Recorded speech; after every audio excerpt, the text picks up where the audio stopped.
Fala pessoal, última aula aí do DRE, beleza? Para a gente poder entender, nós estamos fatiando ele, tá? Para a gente entender cada linha, mas depois nós vamos ver ele inteiro para poder entender o todo também, beleza? Vamos falar dos lucros e impostos aí agora, tá? É, bom, nosso DRE está aí, a gente está nessa linha aqui de baixo, tá? Que a gente obteve o lucro antes dos impostos, tá? Então, existem siglas aí, pessoal, vou até falar sobre isso, é melhor falar agora.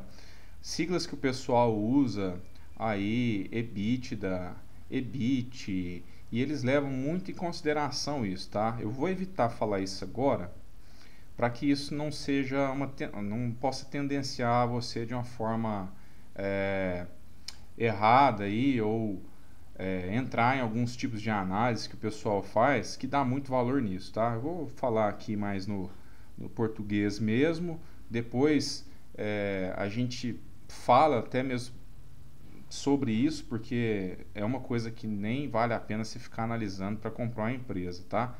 Esse tipo de lucros antes de impostos, lucro operacional, a gente não deve dar tanta importância para isso, tá? EBIT, contas com EBIT, com EBITDA, tá? Então aqui, o que acontece? Nossa empresa, então, teve uma receita de 10, foi diminuindo o lucro bruto 7, teve outras deduções do 7, virou 2, tá? E do 2, ela ainda teve despesa com juros, ficou 1. Depois ganhou um ganho não recorrente aqui de mais 1, ficou 2, mais 1 ficou 3. Então, ó, o lucro antes de imposto ficou 3, tá apertado, hein? Quase zerou aqui, hein? Então, lucro antes de imposto são após tirar essas despesas e após tirar e antes de tirar os impostos, né? O imposto ainda vai vir aí, imposto de renda e outros impostos, beleza? Usado para calcular o retorno que está se obtendo, beleza? Ele é usado, só que tem que usar com parcimônia, como a gente falou aí. E agora é o imposto. Então é o lucro, nós vamos chegar ao lucro, tão falado lucro líquido, é o mais importante aí, tá? Nós vamos deduzir agora dos 3 mil esse imposto de renda pago, né? E aí a gente vai tirar 3 menos 1, 2, nós vamos chegar no tão sonhado aí, beleza? Uma ressalva. Tem empresas que não têm, obviamente, vantagem competitiva nenhuma, que às vezes ela declara aí que estão ganhando mais do que realmente estão. Por quê? Por questão contábil, questão financeira com engenharia contábil. Isso aí é muito perigoso para o acionista, que a empresa acaba mentindo nisso aí, e aí a empresa que mente na contabilidade, pessoal, ela vai mentir para você, tá? Engana a receita, engana o acionista. Então, para você ter a certeza aí de que certeza não, né? Para você ter uma pista aí se a empresa está falando a verdade, você pode pegar o lucro operacional aqui que ela falou que tem, 2 mil, e aí você calcula aí mais ou menos 35% desse lucro operacional informado aí, tá? Então, você pega aí e calcula para saber se o imposto de renda aí faz sentido ou não. Nesse caso aqui, o imposto de renda está sendo a metade do lucro operacional, está sendo até um pouco mais. Então, já liga o sinal de alerta aí que essa empresa aqui não é muito boa. Na verdade, eu montei esses dados aqui, tudo com números redondos, você percebeu aí, né? Números bem reais, só para ficar mais fácil para a gente poder entender, pessoal, porque número quebrado, número gigante, ia ficar muito mais difícil de entender, tá? Então eu preferi colocar assim, e no final vou mostrar um DRE realmente que existe, né, real. Aqui é mais didático mesmo para a gente poder entender, ficar redondo e a gente fazer os cálculos e entender o que é o que tira, o que é soma, o que diminui, beleza? Então, o lucro líquido, pessoal, isso aí é tudo que a gente quer, beleza? Então aqui, ó, até vamos ver aqui, 3 menos 1, 2, é isso mesmo, tá certo. O lucro líquido é o 2 mil que a gente vai ter. olha só, que a gente pode ver logo de cara? Que o lucro líquido é 20% da receita, tá? Da receita total. Beleza? A gente tem que buscar empresas com vantagens competitivas duráveis. E a gente vai ver se esse lucro líquido, pessoal, tem uma tendência de alta histórica. Nos últimos 10 anos aí, pelo menos, 5, 10 anos, se está crescendo esse lucro líquido. Se está crescendo esse lucro líquido, ótimo. Se tá com prejuízo financeiro, quer dizer que a gente tem que começar a ficar esperto aí para sair fora dessa empresa, tá? Um ano só então não vale nada. Tem que ter consistência do lucro. O lucro tem que estar mais ou menos ali num patamar alto, percentualmente, e uma tendência a apontar para cima, pessoal. Uma reta para cima ali no longo prazo, tá? E isso a gente vai ver aí a durabilidade, né? O D desse VCD aí. É o D da durabilidade da vantagem competitiva. Porque a vantagem competitiva pode até existir, mas se ela não for durável, a gente tem que tomar cuidado aí para se tornar acionista ou não. A gente não deveria, né? O que acontece aqui? Existe uma engenharia financeira, contábil, que o que acontece? Quando a empresa recompra ações, quando ela recompra as próprias ações, ela vai aumentar o lucro por ação do mercado. Então, para mim, como acionista, vamos supor, eu sou acionista lá da GM. E aí, a GM recompra as ações dela. Então, vai tirar ações do mercado, certo? E o lucro por ação vai ficar maior, porque como tem menos ações no mercado, ela pega essas ações que ela recompra e cancela. Então, o lucro por ação acaba ficando maior, tá? Vai ficar parecendo que o lucro foi maior. Só que o lucro líquido é o mesmo. Tá? Então a gente tem que tomar cuidado com isso aí. A recompra de ações da própria empresa é uma coisa muito boa, só que às vezes acontece algo assim, como a recompra, e aí fica parecendo que a empresa lucrou muito, mas na verdade o lucro foi o mesmo. Tá? A gente vai falar mais sobre isso aí, só para, já que chegou aqui, eu quis colocar isso. Pessoal, que mais? Vantagem competitiva durável, a porcentagem, como a gente viu aqui, foi 20%. Quanto maior a porcentagem desse lucro líquido, melhor, tá? Sobre a receita aqui. Então, a quantidade de lucro é diferente da porcentagem de lucro, né? Então,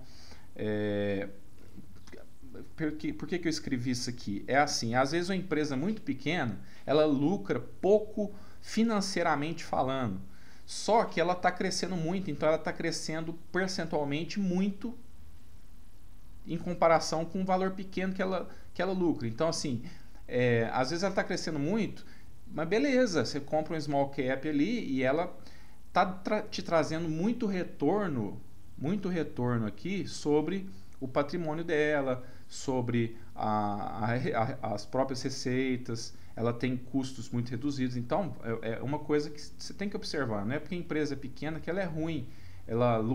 Que ela lucra pouco, em termos de... Às vezes lucra poucos milhões, comparando com outras que lucram bilhões. Não quer dizer que a que lucra bilhões é melhor que a que lucra milhões. Quer dizer, você tem que olhar o quê? Você tem que olhar percentualmente. Beleza? É isso que eu quis dizer aqui. Lucro líquido frequente, né? Tem que ser frequente, tem que ser, que nem a gente falou, sustentável, né? Se for maior, né? Quanto maior de 20% sobre a receita, a gente tem a vantagem competitiva durável, né? Muito provavelmente nos últimos 10 anos e tal, que é o caso aqui. A gente ficou em cima, hein? Os 20 aqui, ó, os 20, os 2.000 aqui dos 100, dos 10 mil. Então ficou 20% cravado, né? Agora, se for menor que 10% da receita, provavelmente essa empresa aqui está no setor competitivo, tá? Se fosse 1.000 aqui, o setor competitivo. Se tiver aqui, né, nesse caso como a gente está, se tiver entre esses, por exemplo, né, cravado no 20 aqui, pode ser que tenha oportunidades ou não. Então essa empresa a gente precisa analisar melhor. Já logo de cara, eu já vejo que ela não é legal, tá? ela foi até bom aqui ter ficado cravado no 20%, por quê?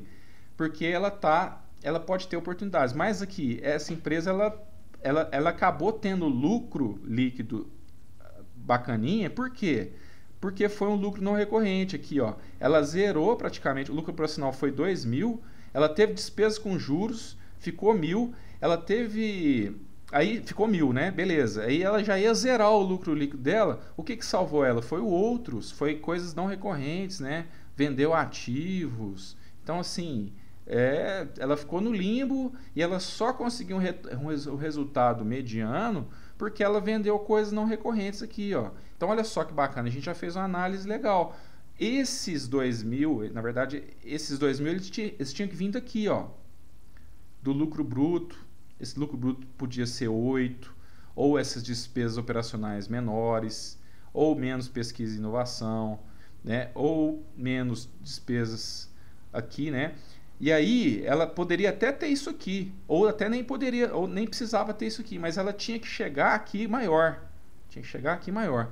E aqui a própria operação da empresa não foi legal e ela só se salvou por conta de coisas não recorrentes. Então, claro, isso aqui que a gente falou tudo, pessoal, tem exceção de bancos. A gente vai analisar bancos mais para frente, ele tem uma análise um pouco diferente, porque o banco vive de dinheiro, ele precisa meio que pegar dinheiro emprestado para poder emprestar para você mais caro. É basicamente isso que um banco faz. Ele pega os juros a longo prazo e empresta para você a curto ou a longo prazo. O banco, com uma certa vantagem competitiva, ele faz isso, tá? Então, ele normalmente tem um lucro líquido alto, né? Só que ele tem aí os riscos nesses empréstimos. Então a análise é um pouco diferente aí. Pessoal, então esse esquema aqui mostra uma empresa com vantagem competitiva durável. O que acontece? De 2010 até 2020, o que aconteceu? Ó, 1,42, 1,30, 1,48, 1,60, 1,95, 2, quase 3. Então o que aconteceu? O lucro por ação, né, que é o quê? Que é o lucro líquido que a gente viu aqui atrás, esse 2.000 aqui, dividido pela quantidade de ações que a empresa tem em circulação. Esse lucro líquido a gente acha fácil lá nos sites, indicadores aí, Economática e tudo mais. Tá? A gente observar o histórico da empresa, o lucro por ação precisa ser crescente, pessoal. Tá? Geralmente a empresa que tem um produto que não precisa ficar mudando, tá? Essa recompra, como a gente falou, aumenta o lucro por ação, então a gente tem que tomar cuidado para saber se a empresa está lucrando mesmo ou ela só está recomprando ações, tá? Apesar de ser uma coisa boa recomprar ações. O setor que a empresa que a gente tem que ficar distante aqui é essa. Olha só, em 2010 ela teve um lucro de R$ 5,00 aqui, 5,24, depois 8, cresceu, depois diminuiu, depois, né, diminuiu mais ainda. Depois aumentou, depois prejuízo. Olha aqui, 2017 prejuízo. Depois teve lucro, depois de pequeno prejuízo. E depois, ou seja, são números erráticos, né? São lucros ou prejuízos que não tem previsibilidade, que não tem constância, que foi aquilo que a gente viu no início do módulo, tá? Isso aqui, ó, é uma longa e lenta viagem de barco a lugar nenhum, tá? Isso aqui a empresa não vai para lugar nenhum, tendo lucro, prejuízo, lucro, prejuízo, lucro alto, lucro baixo, prejuízo. Então isso aí, se você pegar e somar tudo, aquela conta de soma zero, né? Que a gente diz que a empresa muitas vezes vai chegar a lugar nenhum aí. Temos que tomar cuidado com isso e ter distância desses setores aí que são muito competitivos, né, que briga com margem baixa, que tem grandes expansões e retrações, por exemplo, em muitos casos aí na construção civil, a gente vê muito cíclico, né? A empresa, né, uma incorporadora, construtora, ela ganha muito dinheiro naquele ano, o setor está aquecido, depois vem aquela baixa, ela não consegue se programar financeiramente para isso, não tem lançamento, fica com o imóvel encalhado e aí prejuízo, tá? Então, esses setores que oscilam demais. Pessoal, aqui, ó, é uma frase também do Warren Buffett, mais uma, o que prejudica aí as pessoas, né? O elo mais fraco aí delas, bebida e alavancagem, né? Sendo que alavancagem é dinheiro emprestado. Então, que a gente falou lá das despesas financeiras, né?